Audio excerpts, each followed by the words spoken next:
Imagine waking up one morning and realizing that everything you thought was holding you back was just an illusion.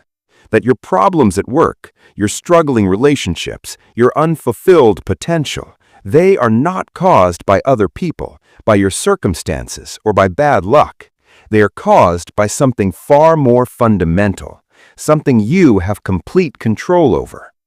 Stephen Covey discovered this truth after studying 200 years of success literature, and what he found changed millions of lives forever.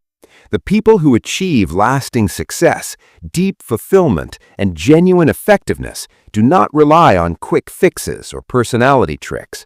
They operate from a completely different paradigm, a paradigm based on timeless principles that most people never discover. In the next 20 minutes, you will learn the exact system that transformed ordinary people into highly effective leaders, parents, professionals, and human beings.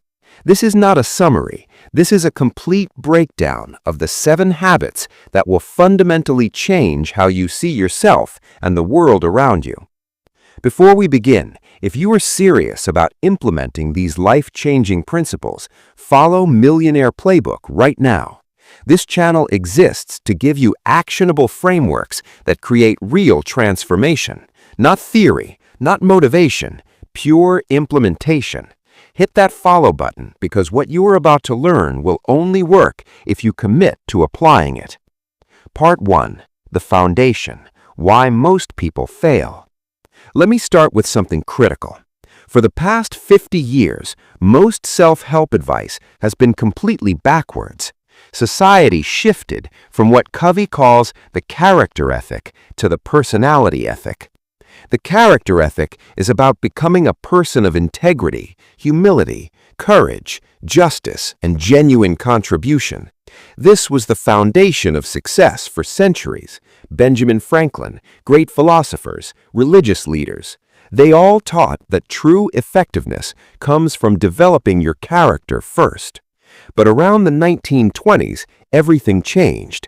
Success literature shifted to the personality ethic, quick techniques, how to manipulate people, how to fake confidence, how to use the right words to get what you want, smile more, have a firm handshake, project success even if you do not feel it. Here's the brutal truth. The personality ethic creates shallow, temporary results. You might get a promotion, you might close a sale, but you cannot build lasting relationships, genuine trust, or sustainable success on tricks and manipulation. Eventually, people see through it. Eventually, your lack of real character catches up with you. This is why Covey introduces the most important concept in the entire book, the inside-out approach. If you want to change your life, you must start with yourself, not your circumstances, not other people. You.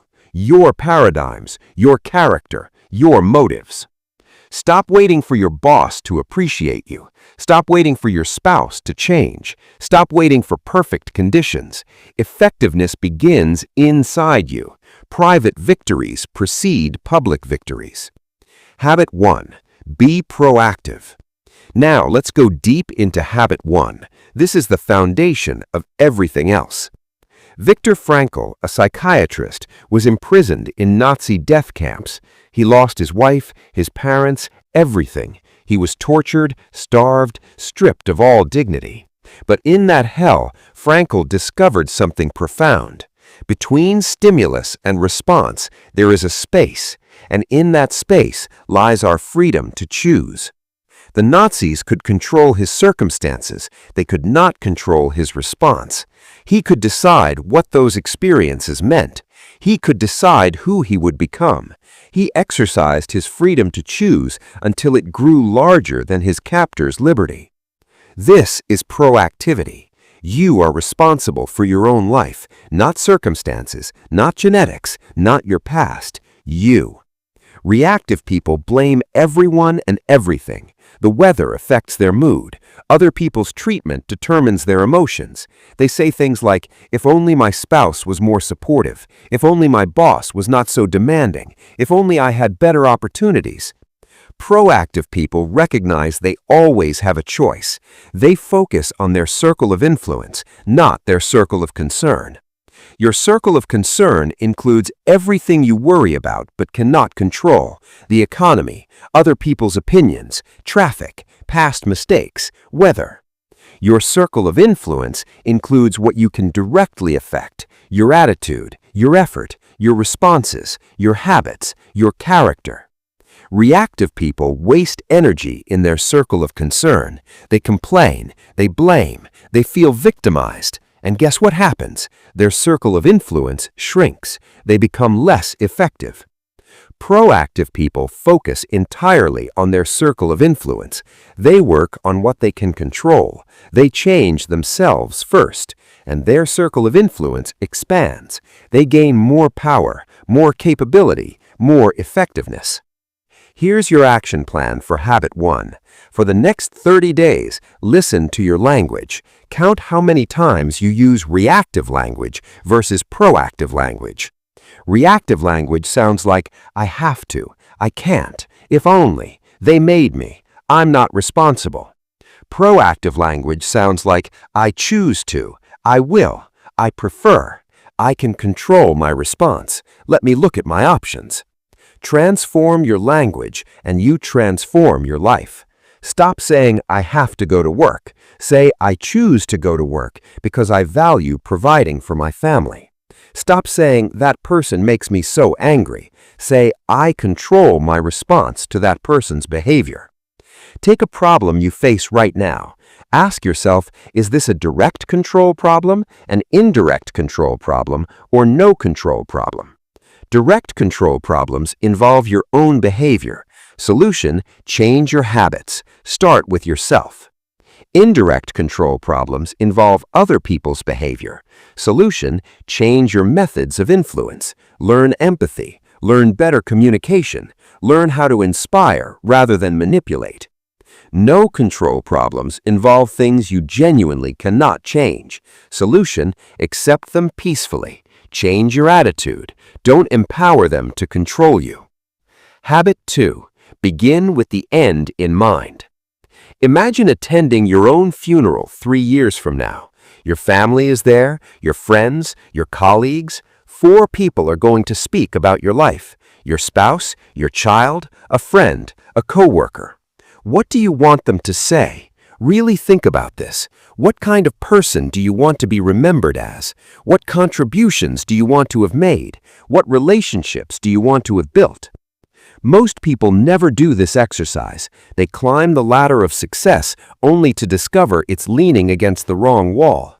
They achieve their goals, but feel empty because those goals were never aligned with their deepest values. Habit 2 is about mental creation before physical creation. Everything is created twice, first in your mind, then in reality. Think about a house.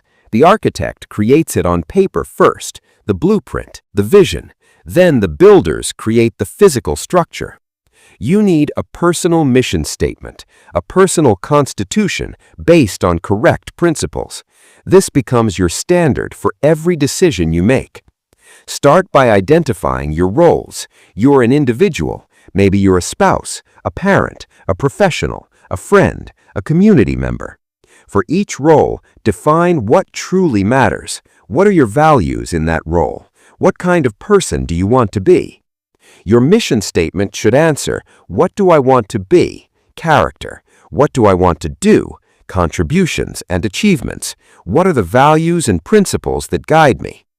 Here's the key. Your mission must be based on principles, not on people, possessions, pleasure, work, or enemies.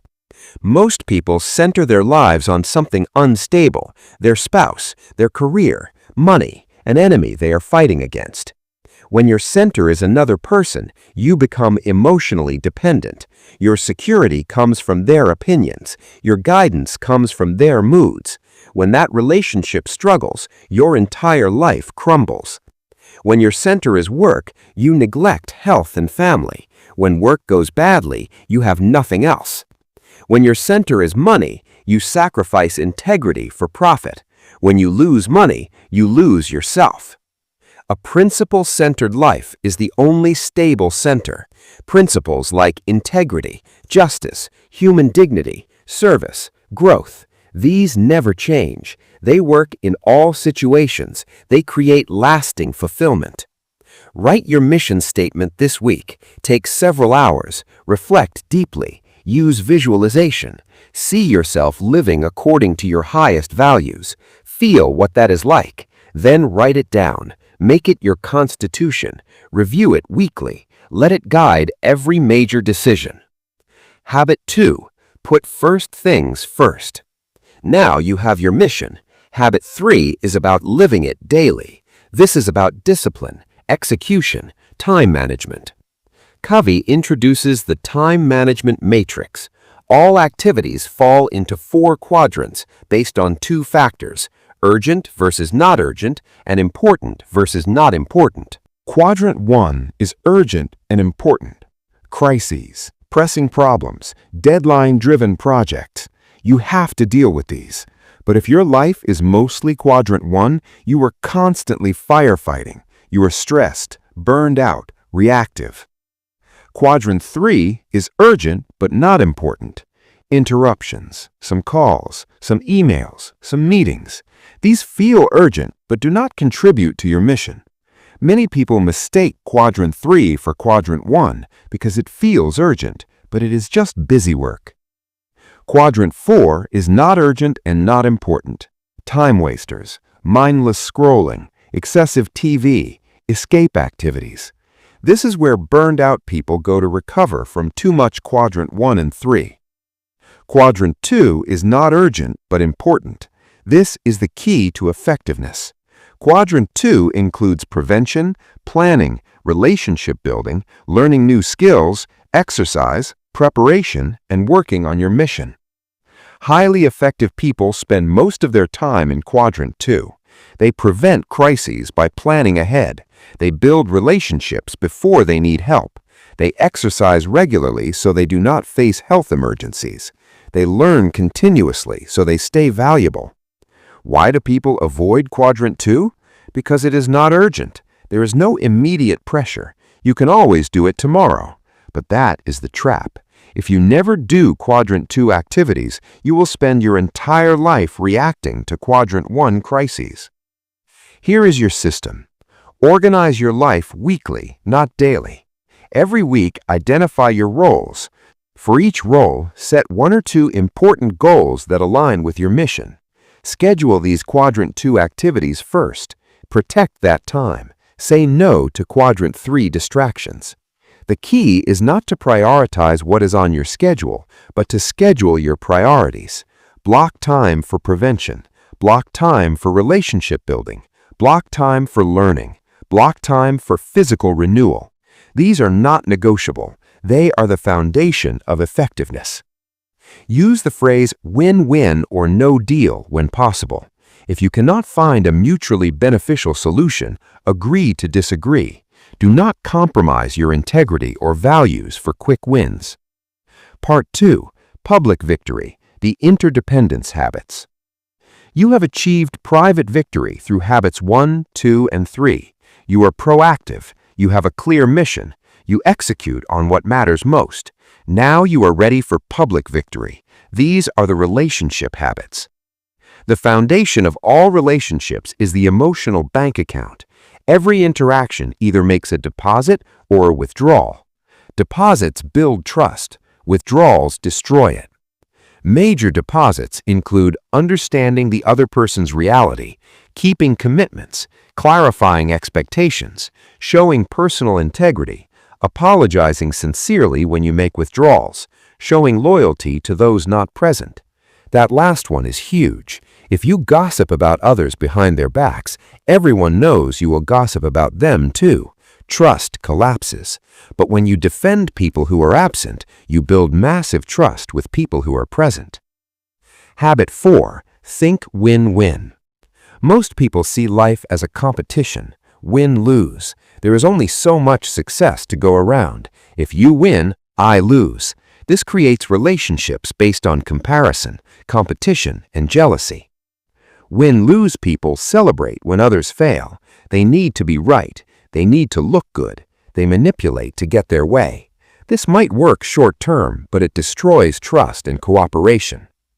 Lose-win people are people-pleasers. They give in to keep peace. They have no courage to express their own needs.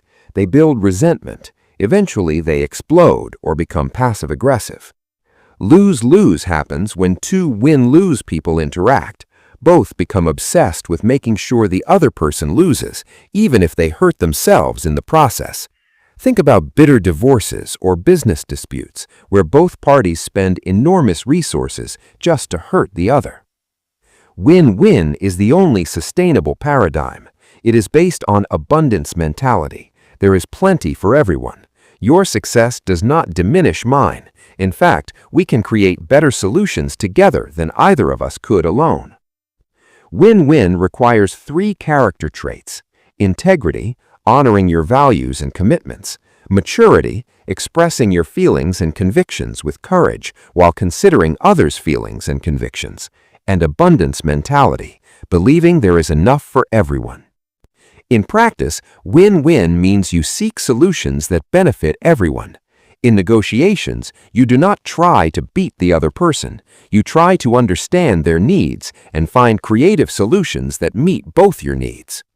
When win-win is not possible, go for no deal. Walk away. Do not compromise your principles for a bad agreement. This takes courage, but it preserves relationships and integrity. Habit 5. Seek first to understand, then to be understood. Most people do not listen with the intent to understand. They listen with the intent to reply. While you are talking, they are preparing their response, or comparing your experience to theirs, or judging what you are saying. Empathic listening is completely different. You listen to understand the other person's frame of reference, their feelings, their perspective, their paradigm. Communication experts say only 10% of communication is the words we use. Another 30% is our tone and sounds, and 60% is body language. When you practice empathic listening, you listen with your ears, your eyes, and your heart. Why is this so powerful? Because people have a deep psychological need to be understood. It's like oxygen. When someone truly understands you, you feel valued, respected, safe. You open up. You become willing to be influenced. But when someone tries to advise you without understanding you, you resist. Even if their advice is good, you cannot receive it because they do not understand your unique situation. There are 4 autobiographical responses that destroy understanding: evaluating, agreeing or disagreeing based on your own values; probing, asking questions from your own frame of reference; advising, giving counsel based on your experience; interpreting, trying to figure people out based on your motives. Instead, use empathic listening.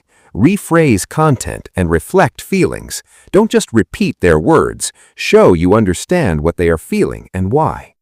For example, someone says, "I'm so overwhelmed with this project. I don't even know where to start. My boss keeps adding more requirements and the deadline is impossible." Autobiographical response: "Oh, I know exactly how you feel. The same thing happened to me last year. Here's what you should do." Empathic response: "It sounds like you're feeling really stressed and frustrated because the scope keeps expanding, but the timeline stays the same, and you're not sure how to meet those expectations." See the difference? The second response shows you understand without making it about you. This creates safety. The person feels heard. Now they are open to influence. Here's the key. Once you deeply understand someone, then you have earned the right to be understood. Now they are willing to listen to your perspective because you honored theirs first. Habit 6. Synergize. Synergy means the whole is greater than the sum of its parts. 1 + 1 = 3 or more. When 2 people truly cooperate, they create something neither of them could create alone. Synergy is the essence of principle-centered leadership and relationships. It happens when you combine win-win with empathic communication. You value differences. You seek third alternatives that are better than either person's original idea. Most people see differences as problems. If you disagree with me, one of us must be wrong. But highly effective people see differences as opportunities. Your perspective is different because you have different experiences and conditioning. Both perspectives add value. Think about the story of the man and woman looking at the number on the floor. One sees a 6, the other sees a 9. Both are correct from their position. When they understand that both are right, they can work together more effectively. Synergy requires high emotional maturity and trust. You must be secure enough to admit you don't have all the answers. You must value the other person's contribution. You must be willing to explore new possibilities without knowing exactly where they will lead. In practice, synergy happens through creative cooperation. In families, when parents synergize with children, they find solutions no one originally considered. In business, when team members truly collaborate instead of competing, they innovate beyond anyone's initial ideas. The key is to say, "Good, you see it differently. Help me understand your perspective." Then work together to find a third alternative that honors both viewpoints and creates something better. Habit 7. Sharpen the saw. Imagine a man sawing down a tree. He has been sawing for hours and is exhausted. You suggest he take a break to sharpen his saw. He says, "I'm too busy sawing to sharpen the saw." This is how most people live. They are so busy producing results that they never take time to renew their production capability. Eventually, they burn out. Their saw becomes so dull they can barely cut at all. Habit 7 is about renewal in 4 dimensions: physical, spiritual, mental, and social-emotional. The physical dimension is about exercise, nutrition, and stress management. You don't need to become an athlete. Just commit to 30 minutes of exercise 3 to 4 times per week. Choose activities you enjoy. This gives you energy, clarity, and resilience. Spiritual dimension is about connecting with your values and purpose. This could be meditation, prayer, time in nature, reading inspirational literature, or reflecting on your mission. This renews your commitment to your principles and keeps you centered. Mental dimension is about continuous learning. Read books, take courses, write, organize your thoughts, challenge your mind. Most people stop serious learning after formal education ends. This is a tragedy. Continuous learning keeps you relevant, growing, and engaged. Social-emotional dimension is about relationships and contribution. Practice habits 4, 5, and 6 in your daily interactions. Build emotional bank accounts. Serve others. Create synergy. This renews your sense of connection and meaning. The key is balance. Many people excel in one dimension and neglect others. They work obsessively but destroy their health. They are successful professionally but fail relationally. True effectiveness requires renewal in all 4 dimensions. Covey recommends spending at least 1 hour every day on renewal. Ideally, do this early in the morning before the day's demands hit. This daily private victory prepares you for the daily public victory. This is quadrant 2 time. It is not urgent, but it is essential. Schedule it. Protect it. This is your investment in your production capability. When you sharpen your saw regularly, you can produce far more with far less effort. The upward spiral. The 7 habits create an upward spiral of growth. As you practice them, you learn more. As you learn, you commit more deeply. As you commit, you do more. Then you learn again at a higher level. This is not a one-time program. This is a lifelong journey of continuous improvement. You never fully arrive. You keep growing. Each time you cycle through the habits, you do so with greater understanding and effectiveness. The habits are also interdependent. Habit 1 makes you proactive, so you can create your mission in Habit 2. Habit 2 gives you the vision to organize your life in Habit 3. Habits 1, 2, and 3 create the private victory that enables the public victory of habits 4, 5, and 6.